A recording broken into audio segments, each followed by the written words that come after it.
IFBB Pro has our फैंकी। Yes guys, इनका नाम काफ़ी डिफिकल्ट है प्रोनाउंस करने के लिए, अगर कुछ गलती हुई हो तो देख लेना। But the update was crazy. मतलब ये अपडेट कवर करना मेरे लिए बहुत ज़्यादा ज़रूरी इसलिए था बिकॉज ऐसी बैक बहुत ही रेयरली हम देखते हैं। इतनी ज़्यादा डेंस बैक, इतने ज़्यादा डेंसिटी और थिकनेस कैरी करते हुए लैट्स बहुत रेयरली देखने को मिलते हैं। क्रेजी क्रेजी वी टेपर, और प्रॉपर वी टेपर आ रहा है, मतलब अपर लैट्स से लेके लोअर लैट्स तक उसी तरीके से, उसी डेप्थ के साथ बनते हुए दिख रहे हैं। और the way he is flexing, man मज़ा आ गया सब डेट को देख के।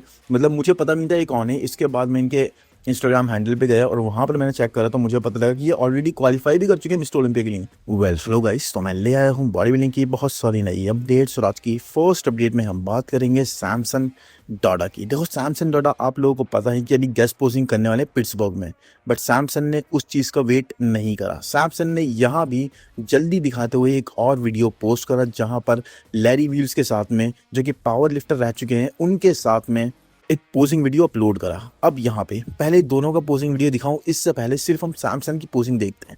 अब देखो, जब यहाँ पे सैमसंग डोडा पोज कर रहे थे उस टाइम पे गाइस इनकी फिजिक साइड से was looking incredible, but front से गाइस कहीं ना कहीं इनके लेग्स अपर बॉडी कंपैरेटिवली मुझे उतने बिगन नहीं लगे। अब ये आप एंगल का कमाल बोल लो, जो भी बोल लो, बिकॉज देखो ये जो वीडियो लिया गया है, वीडियो शूट करा गया है, ये ऊपर के एंगल से। इसी हिसाब से गाइस मुझे लग रहा है कि सैमसंग ने जो इस ऑफ सीजन में मसल मास पुट ऑन करी है, वेट गेन करा है, अपने आप को बल्कियर करा है, अपर बॉडी ड्रास्टिकली इंप्रूव हुई है, बिगर हुई है, बट लेग्स कहीं ना कहीं पीछे हो गए।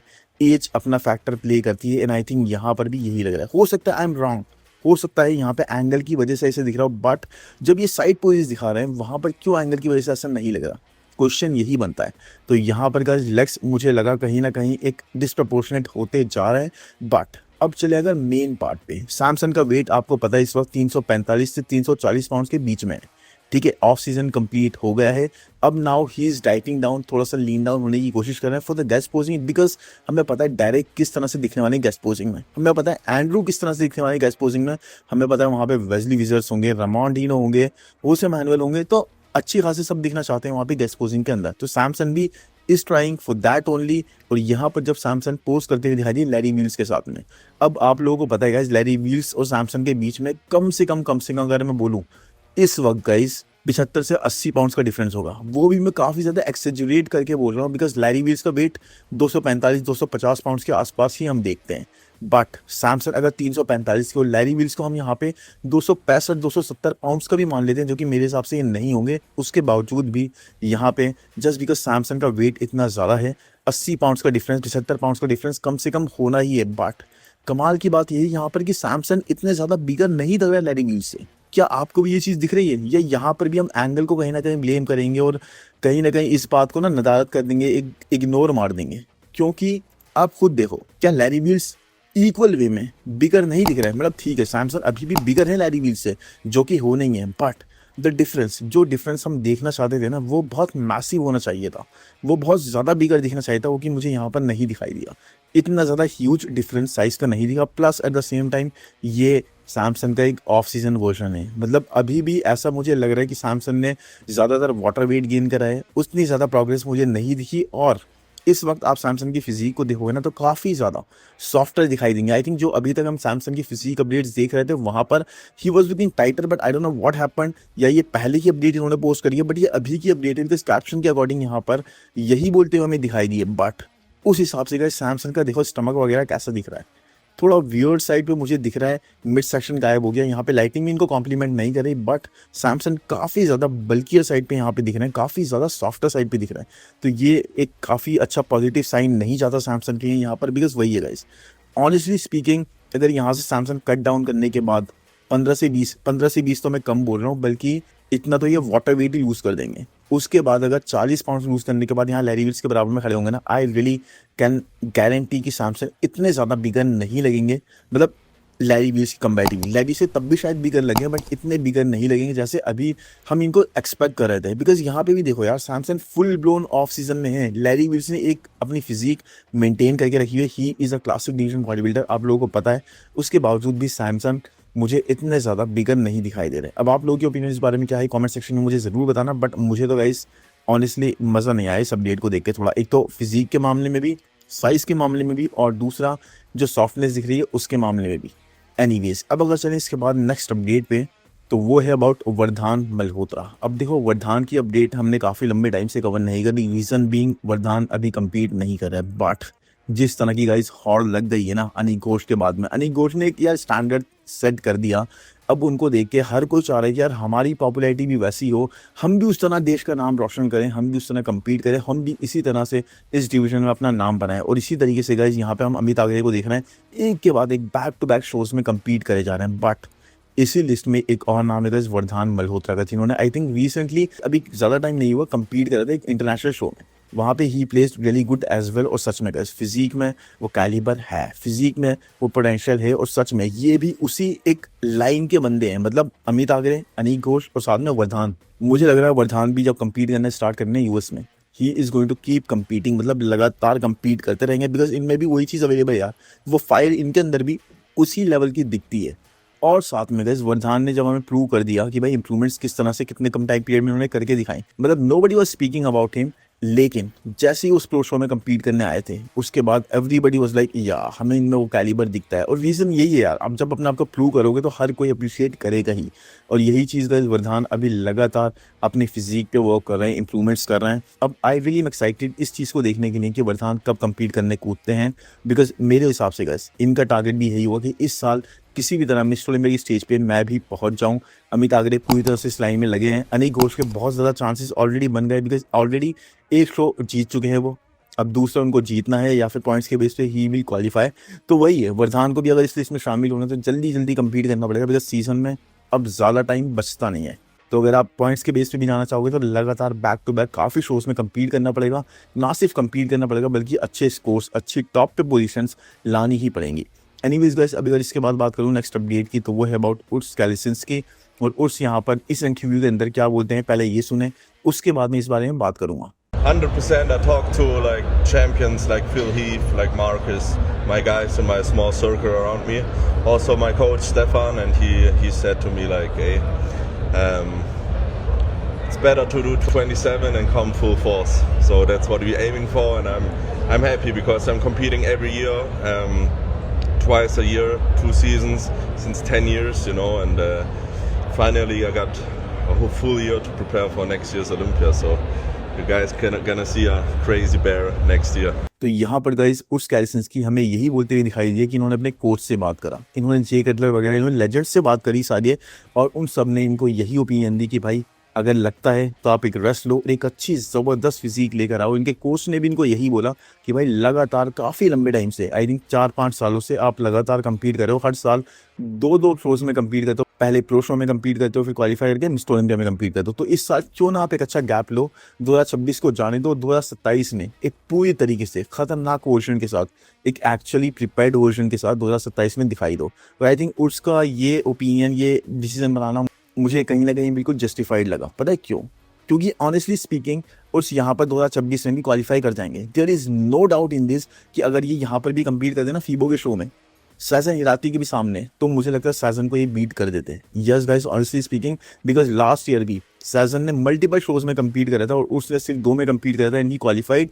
इवन देन गाइस उसके बाद भी मिस्टर ओलंपिया में उस प्लेस्ड हायर देन साजन इराती, समझ रहे हो आप? तो यहाँ पे साजन को ये बीट कर देते। बट क्या वो एक पैकेज काफ़ी होता फिर भी मिस्टर ओलंपिया में टॉप 10 टॉप 8 क्रैक करने के लिए? नहीं, राइट। हमने देखा उसने 6 महीने 7 महीने के गैप में कितना ज़्यादा मसल मास पुट ऑन कर लिया, कितना ज़्यादा साइज पुट ऑन कर लिया। तो क्या यही चीज़ उस अगर एक पूरा साल लेंगे, पूरा एक सीज़न लेंगे 12 महीने का, तो उससे डबल नहीं कर सकते? क्या एक्चुअल में जो साइज चाहिए उस वो नहीं ला सकते? मिरेकल बियर सच में गाइस एक मैजिक बियर बन के दिखेंगे। और यही ये चीज़ यहाँ पे इस पॉडकास्ट के अंदर, इस इंटरव्यू के अंदर, इस वीडियो क्लिप के अंदर बोलते हुए दिखाई दिया। बट ऑनेस्टली स्पीकिंग उसको हम मिस ज़रूर करेंगे, लेकिन आई रियली एम बिलीविंग कि भाई नेक्स्ट ईयर जब हम उसको देखेंगे he will be totally unrecognisable, इतने ज़्यादा बिगर दिखाई देंगे। एनीवेज गाइस इसके बाद अगर क्विकली बात करूँ ना नेक्स्ट अपडेट की, तो दैट इज़ अबाउट माइकल क्रिजो, जो कि अब जल्दी ही पिट्सबर्ग और न्यूयॉर्क दोनों शोज़ के लिए रेडी हैं। तो I think approx guys 2 weeks out है ये, और इस वक्त इनकी फिजिक आप देख लो यार, इनका साइज़ देख लो, एंड सबसे ज़्यादा इनके शोल्डर्स की विड्थ देख लो। मतलब समझ रहे हो, he is depleted, he is being dry, and even after being dry इतना ज़्यादा मसल मास इनके फ्रेम पे दिख रहा है, इतनी ज़्यादा स्पेस ये कैरी कर रहा है। मतलब अगर मशीन के आगे खड़े होते हैं थोड़ा राइट में खड़े होके, तो शायद ये मशीन को ही पूरी तरह से हाइड कर देते हैं। He is that much big. I think Krizo की फिजिक में गाइज अब कोई भी मुझे वीकनेस नहीं दिखती, स्पेशली अगर मैं सिर्फ एक पार्ट को इग्नोर करूँ, and that is abdominal. I think back को भी उस लेवल पे ब्रॉटअप कर लिया है कि जहाँ कंपेटिटिव ये हो पाते हैं, बट क्योंकि लेग्स भी आप इनके जानते हो काफ़ी ज़्यादा प्रोपोर्शनेट है अपर बॉडी कंपैरेटिवली, और साथ में सेपरेशन और वो डेंसिटी ज़रूर प्रेजेंट करते हैं। बट वही है गाइस, कहीं ना कहीं एक इनका एब्डोमिनल इनको रोकता है, और पोजिंग आई थिंक वहाँ पे भी कहीं ना कहीं ये वर्क कर रहा है। बट स्पेशली यहाँ पे इस अपडेट के अंदर आप देखोगे ना, यार डेल्ट्स पे देखो कितनी ज़्यादा राउंडनेस ये कैरी कर रहे हैं, और साथ में कितना मसल इन्होंने पुट ऑन कर लिया। आर्म्स तो भाई नेक्स्ट लेवल जा चुके हैं, चेस्ट पे फाइबर्स पूरी तरह विजिबल हैं। आई थिंक चेस्ट में भी इन्होंने विथ पे काम करा है इस सीज़न के अंदर, and even after being dry. यार मतलब आप बिल्कुल लास्ट दौर में चल रहे हो अपनी प्रेप के, और उस टाइम पे आप अपनी ऐसी फिजिक प्रेजेंट कर रहे हो जहाँ पे you are looking this much big. मतलब टोनियो ने पता नहीं कितना साइज ऐड करा होगा, बट जितना भी करा है इस क्रीजो से बैटल करने के लिए, that is not going to be enough guys honestly, क्योंकि क्रीजो ने भी काफ़ी मसल मास पुट ऑन करा है। अभी रिसेंट अपडेट में हमने देखा भी था, ये 296-297 पाउंड्स पे थे। मतलब वेट कट करने के बाद, प्रेप पे आने के बाद भी क्रीजो ने अपनी फिजिक को बहुत ज़्यादा डाइस ज़रूर करा है, बट इनका वेट कहीं ना कहीं इंटैक्ट रहा है, जो कि इनके लिए बहुत ज़्यादा पॉजिटिव जाता है। और यहाँ पर भी इस अपडेट में भी मैं देख के ऑनेस्टली आपसे बोल सकता हूँ कि 290 पाउंड से नीचे ये फिजिक नहीं है भाई। Krizo is at is biggest, heaviest, और यही चीज़ यहाँ पे हम स्टेज पे विटनेस करने वाले हैं। अब देखते हैं यार किसके साथ कंपीट करेंगे टॉप 2 के लिए, क्योंकि रफाइल भी यहाँ पे कंपीट ज़रूर कर रहा है। एनीवेज गाइस, अब अगर क्विकली बात करूँ ना नेक्स्ट अपडेट की, तो दैट इज़ अबाउट ब्लेसिंग अवोदिबो, जो कि बिल्कुल लास्ट फेज में है। मतलब 2-3 दिन रह गए इनके अब शो के अंदर, और उससे पहले ड्राइंग आउट वाला प्रोसेस ही कंप्लीट कर रहे हैं, और यहाँ पे कार्ब लोडिंग में अब इनके टाइम बचता है। और यहाँ पे इनकी फिजिक आप देख सकते हो मैन।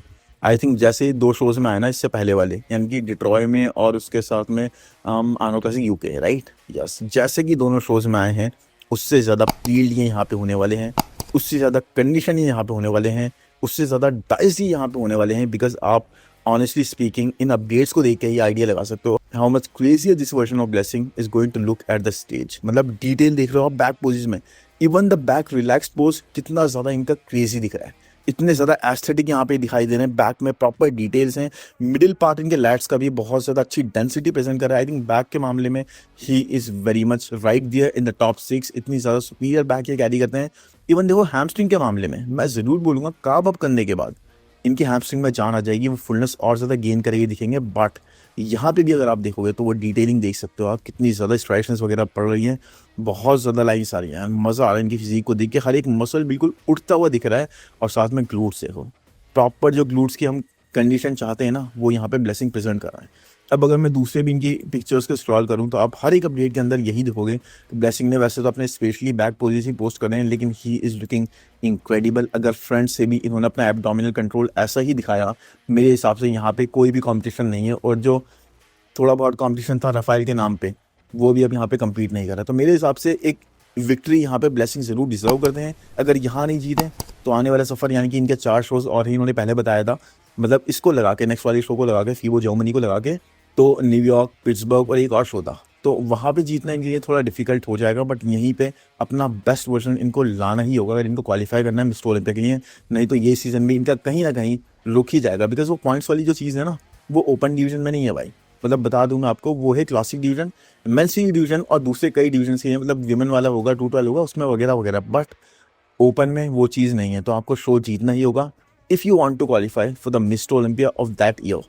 एनीवेज गाइस, अब अगर बात करूँ इसके बाद क्विकली नेक्स्ट अपडेट की, तो that is about good widow. अब गुड वीडो को मैंने आपको बताया था कि 10 किलो 12 किलो ये लूज़ कर चुके थे, यानी कि 20 से 25 पाउंड्स ऑलरेडी अपने फ्रेम पे लूज़ कर चुके थे। Slowly he is trying to gain that muscle mass back, और वो चीज़ हो भी रही है। बट उसके बाद भी आप यहाँ देख सकते हो कितनी ज़्यादा सॉफ्ट टाइम की फिजिक हो गई है। ऐसा लग रहा है he is not working out regularly, चीज़ें उस तरह से काम नहीं कर रही जैसे पहले करना चाहते थे। एब्डोमिनल भी देखो कितनी डेफिनेशन खो चुका है, लेग्स भी इनके इस तरह से सॉफ्टर साइड पे हमने नहीं देखे, आर्म्स भी इनके काफ़ी स्मॉलर दिख रहे हैं compare two is earlier version. अब देखो मैं इनके अर्लियर वर्जन से ही कंपेयर कर रहा हूँ। कभी आप लोग बोलो कि भाई आपको गुड वीडो अब कहाँ स्मॉल दिखाई दे रहे हैं, बिकॉज अभी भी 99.99% लोगों से बिगर ही होंगे गुड वीडो। मैं हर किसी की बात कर रहा हूँ, आम जनता की बात कर रहा हूँ, हर एक बंदे को यहाँ कवर कर रहा हूँ, उस हिसाब से बात कर रहा हूँ। बट अगर इनके ही वर्जन से कंपेयर करोगे तो गुड वीडो ने डेफिनेटली मसल मास तो लूज करी है। एनीवेज गाइस, अब अगर क्विकली बात करूँ नेक्स्ट अपडेट की, तो ये है अबाउट IFBB प्रो हैज़ाओ फैंकी। यस गाइस, इनका नाम काफ़ी डिफिकल्ट है प्रोनाउंस करने के लिए, अगर कुछ गलती हुई हो तो देख लेना, but the update was crazy. मतलब ये अपडेट कवर करना मेरे लिए बहुत ज़्यादा ज़रूरी इसलिए था बिकॉज ऐसी बैक बहुत ही रेयरली हम देखते हैं। इतनी ज़्यादा डेंस बैक, इतने ज़्यादा डेंसिटी और थिकनेस कैरी करते हुए लैट्स बहुत रेयरली देखने को मिलते हैं। क्रेजी वी टेपर और प्रॉपर वी टेपर आ रहा है, मतलब अपर लैट्स से लेके लोअर लैट्स तक उसी तरीके से उसी डेप्थ के साथ बनते हुए दिख रहे हैं। और the way he is flexing, man मज़ा आ गया इस अपडेट को देख के। मतलब मुझे पता नहीं था ये कौन है, इसके बाद मैं इनके इंस्टाग्राम हैंडल पे गया और वहाँ पर मैंने चेक करा तो मुझे पता लगा कि ये ऑलरेडी क्वालिफाई भी कर चुके हैं मिस्टर ओलंपिया के लिए 2025 के सीज़न में। बट उस टाइम से लेके अब तक इन्होंने काफ़ी इंप्रूवमेंट्स करी हैं, काफ़ी मसल मैच्योरिटी गेन करी है। और बैक के मामले में आई थिंक यहाँ पर भी हम देख सकते हैं इनके लैग्स वगैरह काफ़ी अच्छे थे। दूसरी अपडेट्स जो मैंने कवर करी इनकी, लेकिन इस अपडेट के अंदर man he is looking nuts. इतनी ज़्यादा डेंसिटी वाली बैक, इस तरह की मतलब बिल्कुल एक यूनिक टाइप ऑफ बैक हम यहाँ पे विटनेस कर रहे हैं। वो हमने काफ़ी लंबे टाइम से किसी एथलीट की इस तरीके से विटनेस नहीं करी। प्लस इनका जो फ्रंट पोज दिखाऊंगा ना आपको मैं, तो वहाँ पे आप देख के खुद बोलोगे मैन वाओ, बिकॉज इनके फ्रंट पोज में भी आप देख सकते हो एब्डोमिनल, इनकी वेस्ट कितनी स्मॉल साइड में। मेरे हिसाब से क्लासिक डिवीजन में ही कम्पीट करते हैं बिकॉज वेस्ट देखो यार किस तरीके से, मतलब ऐसा लग रहा है पेंसिल से बनाए हुए हैं, ये तराशे हुए हैं। स्कल्प्टेड एक फिजिक यहाँ पे दिख रही है बिकॉज किस तरीके से बिल्कुल वी बनता हुआ जा रहा है ऊपर की तरफ और ऊपर इनकी बॉडी बड़ी होती जा रही है। लेग्स यहाँ पे इनके विजिबल नहीं है, बट लेग्स ही वही है कि दूसरी अपडेट जो हमने देखी थी जहाँ पर ये क्वालिफाई करते थे, तो लेग्स में भी जैसे कि ये एशियन बॉडी बिल्डर हैं, कहीं से भी लैग करते हुए नहीं दिखते। लेग्स में भी काफ़ी अच्छी मसल मास कैरी करते हैं। आई रियली होप गाइस जल्दी ही हम इनको कम्पीट करते हुए देखें। अभी इनके बारे में देयर इज़ नो इन्फॉर्मेशन कहाँ पे कम्पीट करने वाले या फिर इस सीज़न के लिए इफ़ ही हैज़ क्वालिफाइड और not. Anyways guys, I really hope ये वीडियो आपको पसंद आया होगा। पसंद आया तो प्लीज़ लाइक कर दो यार, चैनल को सब्सक्राइब कर दो। कमेंट सेक्शन में ज़रूर बताओ कि अपडेट्स कैसे लगी और किसकी अपडेट्स कवर करते हो, मुझे देखना चाहते हो। बाकी जल्दी ही मिलेंगे हम नेक्स्ट वीडियो में guys. Thank you, bye bye.